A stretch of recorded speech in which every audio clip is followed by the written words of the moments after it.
Sou a aluna Mariana Mota, do Clube de Mídia do Colégio Militar de Belém. E hoje nós vamos trazer para dar uma entrevista para nós o Dr. Diandro Marinho Mota, que vai falar um pouco sobre a doação de sangue. Por favor, se apresente. Olá, pessoal. Meu nome é Diandro Mota, sou cardiologista, trabalho como cardiologista desde 2011 para 2012. Estou morando aqui em São Paulo desde 2009 e vai ser um prazer ter esse bate-papo com vocês. Bom, para iniciar a nossa entrevista, eu queria primeiro perguntar: hoje em dia, por que você acha que é importante nos doarmos sangue e como é que anda a doação de sangue em São Paulo? Olha, Mariana, essa pergunta é muito importante porque dá a oportunidade da gente falar desse ato que é de cidadania, né? A gente, quando doa sangue, está oferecendo a oportunidade de outras pessoas que são da nossa sociedade se beneficiarem de pelo menos três componentes desse sangue, que são as hemácias, as plaquetas e o plasma. E isso é muito importante. Por quê? Quais são as situações em que essas pessoas podem precisar de sangue? Geralmente, quando elas vão passar por alguma cirurgia que a gente sabe que tem perda de sangue, ou quando elas sofrem algum acidente grave e precisam repor um sangue que elas perdem, e muitas vezes também é necessário ter esses componentes do sangue para os pacientes que têm doenças graves que levam à redução de alguns desses componentes. Um exemplo clássico é a leucemia, alguns tipos de câncer que fazem com que o paciente tenha necessidade de receber esses derivados do sangue. Então, aqui em São Paulo, a gente estimula fortemente que a população possa ir a um centro que seja de captação de sangue, ou seja, banco de sangue, porque serve tanto para situações emergenciais quanto para situações programadas, como uma cirurgia cardíaca, que a gente sabe que perde muito sangue. Perfeito. Bom, como nós estamos no colégio ainda, a maioria de nós não pode doar sangue, então nenhum, nós, como alunos, não tivemos essa experiência. O senhor já doou sangue alguma vez? Já doei, e no primeiro momento eu fiquei um pouquinho assustado com o tamanho da agulha, que chama atenção, ele é bem calibroso, o dispositivo, mas a dor ela é muito subjetiva, né? O que isso quer dizer? Que a dor para umas pessoas pode ser menos intensa, para outras mais intensa, mas de fato lembra uma picada de agulha, de formiga, e o benefício que você tem de doar e o bem-estar que isso te traz é muito maior do que essa pequena dor que você pode sentir na hora em que a agulha transpassa a pele. Então, assim, já fiz doação sim, e recomendo que todos façam, porque, como a gente comentou, é um ato de cidadania. Você bem falou que provavelmente a maioria dos alunos da escola não vão poder doar, então, só lembrando aqui quais são as faixas etárias em que a gente não pode doar, abaixo dos 16 anos e acima dos 69, ou seja, de 70 em diante. Entre 16 e 69, a doação de sangue pode ser feita, desde que tenha mais do que 50 quilos, né? Tem que ter isso do peso, mais do que 50 quilos. E se você for menor de idade, tiver de 16 a 18 anos, menos de 18 anos, precisa da autorização do responsável legal. Então é bom saber, porque quando todo mundo aí já tiver idade para doar sangue, vai poder fazer esse ato de cidadania. Esse ano já é minha vez, né? Então já vai poder doar sangue, já vai É, completar 16.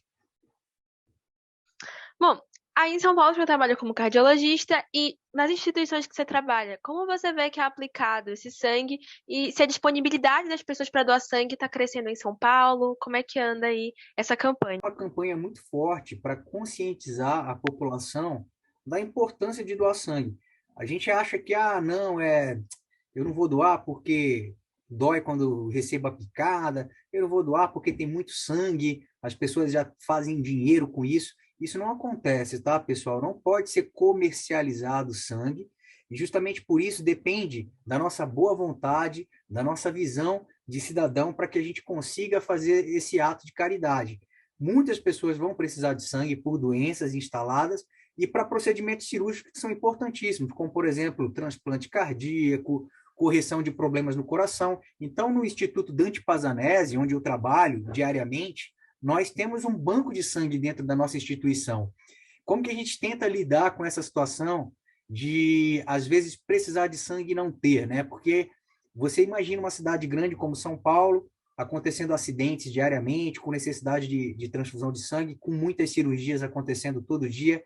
A gente tenta estimular que todos os profissionais que trabalham no nosso hospital, bem como todos os familiares dos pacientes que são atendidos no nosso hospital, eles façam esse gesto de caridade. A gente tem um setor só para receber esse sangue, fica armazenado ali e serve como um local que fornece sangue para o nosso próprio instituto.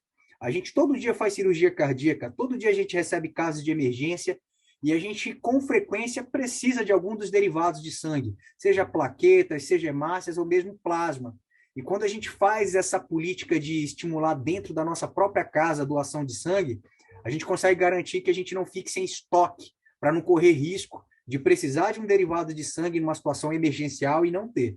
Então, isso é algo que é uma política que pode ser feita em vários hospitais que têm um fluxo grande de pacientes que precisam de sangue, é desenvolver essa cultura dentro do próprio hospital, com os próprios trabalhadores do hospital e também dos familiares que têm seus pais, mães, irmãos atendidos nesses hospitais. Então, isso é uma forma de ajudar com que os serviços hospitalares consigam ter esse aporte de sangue, sabe, Mariana? Bom, a próxima pergunta tem mais a ver com uma questão administrativa. Assim, quando uma pessoa doa sangue, como é que é distribuído entre os hospitais? Quais precisam mais, quais precisam menos? Perfeito. Muito importante essa pergunta, até para a gente saber que tem que tentar ser justo, né? Que todos os serviços que precisam de sangue tenham a mesma oportunidade de receber esses derivados. Então, existem centrais para isso. Vou dar o exemplo do estado do Pará. Nós temos o Hemopa, aí na cidade de Belém, que ele consegue captar, né, sangue de diversos moradores do estado do Pará, de Belém principalmente, que é onde está situado, e ele consegue gerenciar isso. Os pedidos de sangue são feitos e ele vai fazendo a parte logística de permitir que esse sangue chegue para cada local que tenha paciente precisando. Então, isso pode ser centralizado numa unidade que faz essa operação, gerenciando todo esse processo para que tenha uma equidade, né, que possa ser distribuído para quem mais precisa receber quantidades maiores e assim por diante, para não faltar para ninguém. Entendi. Realmente é interessante, né? Até porque, para parar para pensar, se for muito sangue em uma determinada localidade, pode ser que fique sobrando enquanto outro lugar fique faltando. Exatamente. Agora, para finalizar nossa entrevista, até para os nossos espectadores terem essa noção, quais são as restrições para poder doar sangue? Doenças, as características mesmo sanguíneas, se eu quisesse doar para uma amiga, por exemplo? Sim, legal.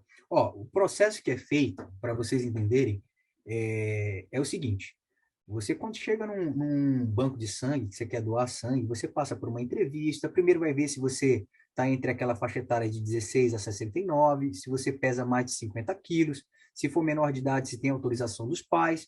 Você não pode estar gestante, no caso das mulheres, gestação ou logo após o parto. São situações em que a doação de sangue não acontece. Você também não pode estar com anemia. Para saber se você tem anemia ou não, você não precisa chegar com um exame antes para mostrar que você não está com anemia, que é o sangue fino, né? Que é quando você tem poucos glóbulos vermelhos. Esse teste é feito na própria unidade, eles coletam uma amostra do seu sangue para ver se você não tem nenhuma restrição relacionada à anemia. E como você bem citou, existem situações em que a gente contraindica a captação desse sangue, principalmente quando tem o risco de transmissão de doenças infecto-contagiosas. Então, geralmente são aquelas doenças transmissíveis por corrente sanguínea, como HIV, a HTLV, quando a gente tem doenças infecciosas das hepatites virais do tipo B e C, quando tem doença de Chagas, são situações que limitam que você possa receber esse sangue. A malária também é uma outra limitação. Agora tem um fator interessante, que é bom lembrar, que mesmo que você não tenha nenhuma dessas doenças, quando você vai doar sangue, você tem que estar bem. Então, você não pode estar sentindo nenhum sintoma como febre, dor de garganta com tosse, catarro, diarreia, nada que simule um quadro de gripe, que possa ser um quadro de gripe, você não pode estar sentindo isso. Também é um fator limitante, ou seja, você tem que estar se sentindo bem. E se você tiver tomado vacina, tomado antibiótico, vai depender do tipo de vacina, do tipo de antibiótico, para saber se você tem que esperar um tempinho para doar o sangue ou não. Todas essas informações, você não precisa ficar ansioso para saber. Você consegue entrar nos sites e ter essas respostas disponíveis quando você vai no próprio EMOPA, lá tem as principais perguntas e respostas relacionadas a isso. Mas quando você chega na unidade para doar sangue, também é feito um interrogatório e um checklist para saber se você preenche os critérios para poder doar. Então, isso é importante. Quem quiser começar a fazer esse ato de caridade, sexo masculino, os homens, eles podem fazer até 4 vezes por ano, tá? Em geral, a gente espera pelo menos 60 dias entre uma doação e outra, e as mulheres podem fazer até 3 vezes por ano. Para as mulheres, a gente vai esperar um período aí de 90 dias entre uma doação e outra. Essas são as orientações gerais em relação à doação de sangue. Como você bem perguntou, e se for para doar de uma pessoa para outra conhecida, como funciona isso, Mariana? Independentemente de você querer doar para algum familiar, para algum colega que esteja precisando no hospital, ainda que seu sangue não seja diretamente compatível, para algumas situações, só de você ter dado entrada para doar esse sangue, é algo positivo que você está ajudando outras pessoas, mesmo que o seu colega, seu familiar não vá receber esse sangue, tá? Mas a gente faz testes para saber se pode ou não receber. O que leva em consideração para que a pessoa seja passível de receber um determinado tipo de sangue? Tem o teste do tipo sanguíneo e do fator RH. O que é o tipo sanguíneo? É o tipo A, tipo B, AB, tipo O. E o fator RH é aquele positivo ou negativo. Então, você tem que ver se tem a compatibilidade entre o tipo de sangue e o fator RH. Então, por exemplo, se o seu sangue é tipo A positivo, não tem problema de você doar sangue para quem tem esse mesmo tipo sanguíneo. Mas uma pessoa que não tem o mesmo tipo sanguíneo que o seu vai ter que ver se é compatível. Por isso que existem aquelas teorias de doador universal, receptor universal. O tipo O negativo, por exemplo, é aquele que não vai ter nenhuma possibilidade de causar reação em quem está recebendo sangue. Então, o O negativo é aquele que pode doar para todo mundo. Agora, o AB positivo já tem muita limitação de quem que ele vai poder receber sangue, por exemplo. Então, isso a gente leva em consideração também. Não precisa se preocupar com toda essa burocracia na hora de avaliar, porque o próprio banco de sangue vai fazer isso. Entendi. Muito obrigada. A entrevista de hoje foi muito interessante. Um abraço, né? Senhor Obrigado. aí, em São Paulo. O CMBel e o Clube de Mídia agradecem muito pela entrevista. Foi extremamente informativa para os nossos alunos e professores. Obrigada, Obrigado. até uma próxima oportunidade. Eu que agradeço o convite, é sempre um prazer. O que vocês precisarem, estou à disposição, tá bom? Um beijão e até logo.